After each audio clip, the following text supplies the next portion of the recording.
Hi மக்களே, good morning, வணக்கம். வாங்க, இன்றைக்கி ஒரு சட்னி தாங்க.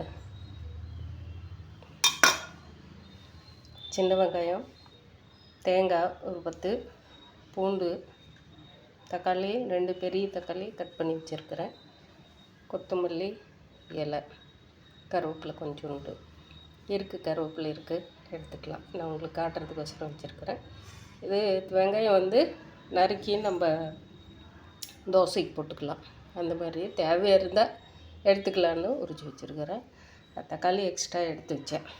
இன்றைக்கி இது தாங்க இட்லி ஊற்றி கடை மாவு தான். ஒரு பாக்கெட் மாவு வாங்கிட்டு நைட்டு தண்ணியில் போட்டு வச்சுருக்கிறேன்.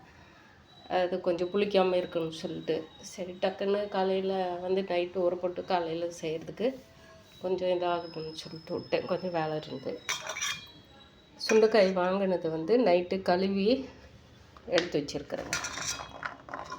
இது இப்போ நம்ம செய்ய போகிறதில்ல, சும்மா கழுவி நைட்டு எடுத்து அப்படியே ஆற வச்சுட்டேன். என்னன்னு தெரியும் எல்லாருக்குமே. இதுவும் துவையல் செய்கிறதுக்கோசரம் எடுத்து நைட்டு இதுவும் கட் பண்ணி கழுவி எல்லாம் எடுத்து வச்சுட்டேன். இது இன்றைக்கி செய்ய போகிறதில்ல, இது ரெண்டுமே செய்ய போகிறதில்ல. ஏன்னா கசப்பு தன்மையை நான் செய்ய மாட்டேன் வியாழக்கிழமை நாளில். இது நாளைக்கு புளிக்குழம்பாக போயிடும். இது துவையலுக்கு, ஏன்னா நிறைய கொண்டு வர சொல்லியிருக்கிறேன். அது நம்ம பொடி பண்ணுறதுக்கு இது துவையல் செஞ்சால் ஒரு 4 நாளைக்கு வச்சுக்கலாம்.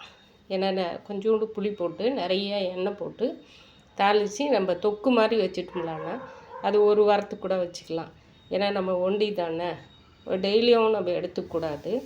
இது வாரத்தில் 2 டைமு எடுத்துக்கலாம். பொடியாக பண்ணி வச்சுக்கலான்னு வாரத்தில் 2 டைம் 3 டைமு சாப்பாட்டில் நல்லெண்ணெய் ஊற்றி பிசைஞ்சு சாப்பிட்லாம். குடலில் இருக்கிற அத்தனை கலேஜும் க்ளீன் ஆகும். அதோட தன்மைகள் என்னன்னு சொல்லிட்டு சுண்டைக்காயா அதை, ஏன்னா ஆல்ரெடியாக பல லட்சம் மக்கள் சொல்லிகிட்டு இருக்காங்க, நம்ம சொல்லணுன்னு அவசியம் இல்லை. இது எல்லாமே நமக்கு உடம்புக்கு நல்லது, எல்லா சத்தும் கிடைக்கும். எல்லா கெட்டதும் நம்ம உடம்புல இருக்கிற கெட்ட நீர்லேருந்து அழுக்குகள் ரத்தத்தை சுத்தப்படுத்துறது அத்தனை நன்மைகளும் கொடுக்கும் இந்த பொருளுக்கு. இது நம்ம சாப்பிடும்போது ஆல்ரெடியாக ஜீரணம் ஆகாமல் இருக்கிறவங்களுக்கு இதில் இன்றைக்கி இஞ்சி சேர்த்து போகிறதில்ல, இஞ்சி இல்லைங்க, வரமிளகாய் சேர்த்து கடுகு உளுத்தம்பருப்பு அவ்வளோதான். ஜீரகம் போட்டுக்கலாம், எக்ஸ்ட்ரா ஜீரகம், வரமிளகாய், கடுகு உளுத்தம்பருப்பு அவ்வளோதான் இதில் போடுறது. சின்ன வெங்காயம் நிறைய எடுத்திருப்பேன். சின்ன வெங்காயம் ஒரு 10, தேங்காய், பூண்டு ஒரு 15 பல்லுக்குள்ளே, இது தேங்காய்க்குள்ளே இருக்குது. 2 தக்காளி, ஒரு தேவையாக இருந்தால் நமக்கு ஒரு பாக்ஸ் சைஸு புளி போட்டுக்கலாம். இதை இப்போ வணக்கி விட்டு நான் சட்னி போட்டு, ஏன்னா வீடியோ சரியாக நமக்கு கிராஸாக வர்றதுனால நம்ம செய்கிறது மட்டும் இப்போ பொருளை மட்டும் எடுத்து இப்போ போட்டுக்கலாம் அப்படின்னு சொல்லிட்டு எடுத்து வச்சுருக்கிறேன். இன்றைய இவ்வளோ சமையல் இட்லி தாங்க. சாதம் இருக்குது பாத்திரத்தில், பழைய சாதம் இருக்குது.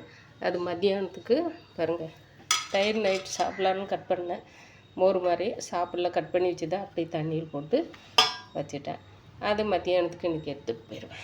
காலையில் என்னோடய டிக்கர்ஷனெல்லாம் முடிஞ்சிருச்சு. இது ஐயாவுக்கு எடுத்து வச்சது. இப்போ அந்த டிக்கர்ஷனை நான் சூடு பண்ணி வச்சுருக்கிறேன். இப்போ நான் குடிச்சிருவேன், அது ஆறிடுச்சு. இன்றைய சமையல் வியாழக்கிழமை. எல்லாருமே சாய்பாபா சாமியை வழிபடுறவங்க, குரு வழிபடுறவங்க எல்லாருமே எல்லா நன்மைகளும் எல்லா மக்களுக்கும் இந்த பிரபஞ்சம் மூலிமா கிடைக்கிற அனைத்து நன்மைகளும் கோடான கோடி மக்களுக்கு, ஜீவராசிகளுக்கு போய் சேரணும்னு சொல்லிட்டு நானும் கடவுள்கிட்ட வேண்டிக்கிறேன். நீங்களும் வேண்டிக்காங்க. பாய் மக்களே.